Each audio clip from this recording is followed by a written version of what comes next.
നമസ്കാരം.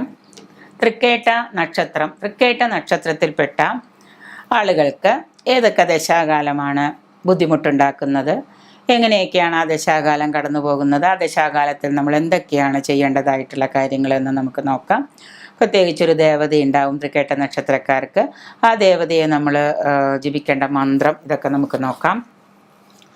ഈ തൃക്കേട്ട നക്ഷത്രക്കാർക്ക് പൊതുവായിട്ട് ആദിത്യദശയും വ്യാഴദശയും ശുക്രദശയും, ഈ ആദിത്യദശ കഴിഞ്ഞിട്ട് വരുന്ന വ്യാഴവും ശുക്രനും, വ്യാഴദശയും ശുക്രദശയും മഹാദശാകാലമാണ്. ഈ മഹാദശാകാലം നിങ്ങൾക്ക് കുറച്ച് ദോഷങ്ങളുണ്ടാവാം.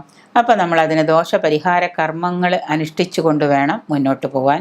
ഈ 3 ദശാകാലങ്ങൾ, ആദിത്യദശയും വ്യാഴദശയും ശുക്രദശയും. തൃക്കേട്ട, ആയില്യം, രേവതി ഈ 3 നക്ഷത്രങ്ങളിലും നിങ്ങൾ പതിവായിട്ട് ക്ഷേത്ര ദർശനം നടത്തുന്നത് നല്ലതാണ്. ബുധ പ്രീതി കർമ്മത്തിനായിട്ട്, അതായത് ബുധനെയാണ് നമ്മൾ പ്രീതിപ്പെടുത്തേണ്ടത്. ബുധനെ പ്രീതിപ്പെടുത്താനായിട്ട് ശ്രീകൃഷ്ണ ക്ഷേത്ര ദർശനം തൃക്കേട്ട നക്ഷത്രക്കാർ ചെയ്യുന്ന നല്ലതാണ്. ബുധനാഴ്ച ദിവസം ക്ഷേത്രത്തിൽ പോവാം. പിന്നെ ഒപ്പം തന്നെ ശ്രീകൃഷ്ണ ക്ഷേത്രത്തിൽ പോയിട്ട് ബുധ പ്രീതി വരുത്തുന്ന കർമ്മങ്ങൾ, പച്ച തുളസി മാല വാങ്ങിച്ചിട്ട് ഭഗവാന് സമർപ്പിക്കാം. പഴുക്കാത്ത, നല്ലോണം പഴുത്ത് കഴിയുമ്പോഴാണ് കദളിപ്പഴത്തിന് മഞ്ഞ കളർ വരിക. നമ്മളധികം പഴുക്കാത്ത പച്ച നിറമുള്ള കദളിപ്പഴം പഴുത്ത് തുടങ്ങുമ്പോൾ തന്നെ അത് പച്ച നിറമായിരിക്കും. അപ്പോൾ അതിൻ്റെ തൊലി പച്ചയാണ്. അങ്ങനെയുള്ളത് ചെയ്യാം. പിന്നെ ബുധൻ്റെ ഇത് പച്ചപ്പയർ കൊണ്ടിട്ട് അമ്പലത്തിൽ കൊടുക്കാൻ പറ്റില്ല, പക്ഷെ ദാനമായിട്ട് നമുക്ക് വേണമെങ്കിൽ അത് സമർപ്പിക്കാം. അപ്പോൾ ഇത് ബുധപ്രീതി കർമ്മവും ശ്രീകൃഷ്ണ ക്ഷേത്ര ദർശനവും ഒക്കെ നമുക്ക് വളരെ നല്ല കാര്യം തന്നെയാണ്. രാശ്യാധിപൻ, തൃക്കേട്ട നക്ഷത്രക്കാരുടെ രാശ്യാധിപൻ ചൊവ്വയാണ്. ചൊവ്വയെ പ്രീതിപ്പെടുത്തുന്ന കർമ്മങ്ങൾ അനുഷ്ഠിക്കുന്നത് നല്ലതാണ്. ചൊവ്വ നമുക്ക് ഓജരാശിയിലോ ആണെന്നെങ്കിൽ, ചൊവ്വ ഓജരാശിയിലാണെങ്കിൽ നമുക്ക് സുബ്രഹ്മണ്യനെ ഭജിക്കാം. യുഗ്മരാശിയിലുള്ള തൃക്കേട്ട നക്ഷത്രക്കാർക്ക് ചൊവ്വ യുഗ്മരാശിയിലാണ് എന്ന് തോന്നുന്നുണ്ടെങ്കിൽ നമുക്ക് ഭദ്രകാളിയെ ഭജിക്കാം. ഭദ്രകാളി ക്ഷേത്രത്തിൽ ചൊവ്വാഴ്ച ദിവസം പോവുക. ഭദ്രകാളിക്ക് ഗുരുതി നടത്താം. ചുവന്ന ചെത്തിപ്പൂക്കൾ കൊണ്ട് മാല കെട്ടി സമർപ്പിക്കാം. അതുകൊണ്ട് പുഷ്പാഞ്ജലി ചെയ്യാം. കടും പായസം നേദിക്കാം, നല്ല നെയ്പായസം നേദിക്കാം ഭദ്രകാളിക്ക്.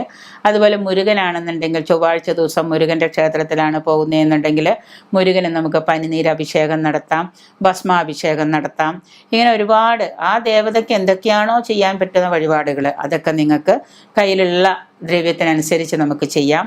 ഇതെല്ലാം ചെയ്ത് ഭദ്രകാളിയൊക്കെ ഭജിച്ച്, അല്ലെങ്കിൽ സുബ്രഹ്മണ്യനാണെങ്കിൽ സുബ്രഹ്മണ്യനെയൊക്കെ ഭജിച്ച് ദേവതാ പ്രീതി വരുത്തുക ചൊവ്വാഴ്ച ദിവസങ്ങളിൽ. പിന്നെ പൂരാടം, തിരുവോണം, ചതയം, മകയിരം, തിരുവാതിര, പുണർത ഈ 4 പ്രതികൂല നക്ഷത്രങ്ങളാണ് തൃക്കേട്ട നക്ഷത്രക്കാർക്ക്. അവരുമായിട്ടുള്ള വിവാഹ ചേർച്ചകളോ ബന്ധങ്ങളോ ഒന്നും കഴിയുന്നത് ഒഴിവാക്കാൻ നോക്കുക. പച്ച നിറവും ചുവപ്പ് നിറവും, റെഡും ഗ്രീനും ഈ പറയുന്ന തൃക്കേട്ട നക്ഷത്രക്കാർക്ക് അനുകൂല നിറം തന്നെയാണ്. ഇവരുടെ ദേവത എന്ന് പറയുന്നത്, തൃക്കേട്ട നക്ഷത്രത്തിൻ്റെ ദേവത എന്ന് പറയുന്നത് ഇന്ദ്രനാണ്. അപ്പോൾ ദേവതയുടെ മന്ത്രമായിട്ട്, ഇന്ദ്രൻ്റെ മന്ത്രമായിട്ട്, ദേവതാ മന്ത്രമായിട്ട് നമ്മൾ നിത്യവും ജപിക്കേണ്ട മന്ത്രം, തൃക്കേട്ട നക്ഷത്രക്കാർ ജപിക്കേണ്ട മന്ത്രം ഓം ഇന്ദ്രായ നമ എന്നാണ്. ഓം ഇന്ദ്രായ നമ. ഈ മന്ത്രം നിങ്ങൾ നിങ്ങളുടെ ഇഷ്ടാനുസരണം 111 മേലോട്ട് എത്ര വേണമെങ്കിലും നിങ്ങൾ ചാൻറ്റ് ചെയ്തോളുക. തൃക്കേട്ട നക്ഷത്രക്കാരുടെ ദേവതാ മന്ത്രം ഓം ഇന്ദ്രായ നമ. ഇഷ്ടപ്പെട്ട നിറം പച്ച, ചുവപ്പ്. അവർക്ക് ദോഷപ്രദമായ ദശാകാലങ്ങൾ ആദിത്യനും വ്യാഴവും ശുക്രനുമാണ്.